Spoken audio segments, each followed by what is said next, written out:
What's up? Coach Quan, CrossFit Boston Iron and Grit. And today I want to talk to you about the pigeon stretch. The pigeon stretch may very well be the best hip opener, mobilization, lower back pain reliever of all time. Hands down, undisputed champ of the mobilizations. So I kind of touched on it last week in my lower back pain video, but today I kind of want to break it down a little bit more. So, like I said before, the pigeon stretch primarily is a hip opener, right? And we have this pelvis, and what happens is when the pelvis starts to get tight, it's going to pull down on what you got going on in this lower back, which is where a lot of your problems are going to come from, especially if you're someone who sits a lot, or maybe you're just someone who skips out on mobility. Either way, like I said, great for the lower back, the hips, the glutes, the piriformis, the whole 9 yards. So, let's talk about this bad boy.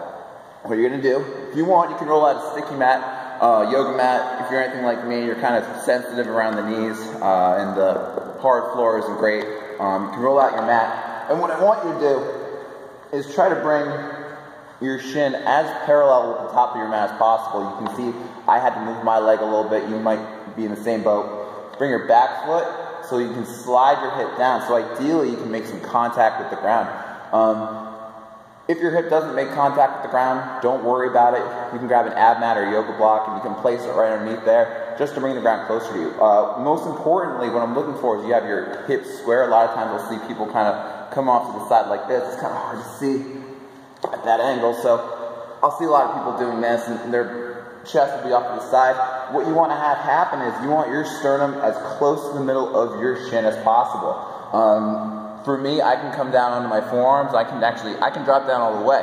But if you're not quite as mobile, you can just stay up here. Alternatives is you can take a figure 4 stretch where you lie on your back. You try to grab either your shin or your hamstring. If you're completely jacked up like this, maybe go a little bit lower. What I'm looking for is that you can get your entire tailbone and shoulder blades down on the mat. Try to accumulate about 4 to 5 minutes in this position.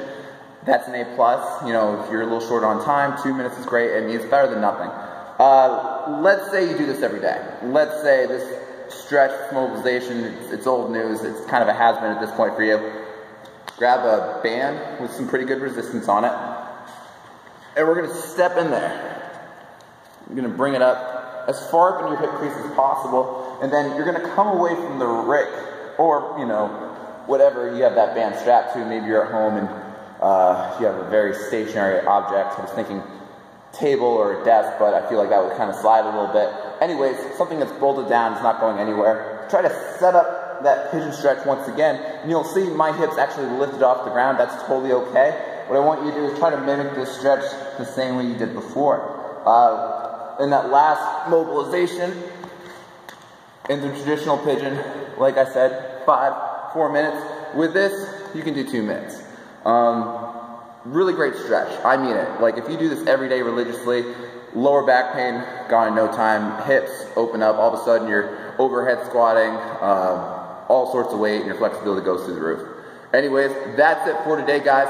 I'll see you guys next week with more mobilizations.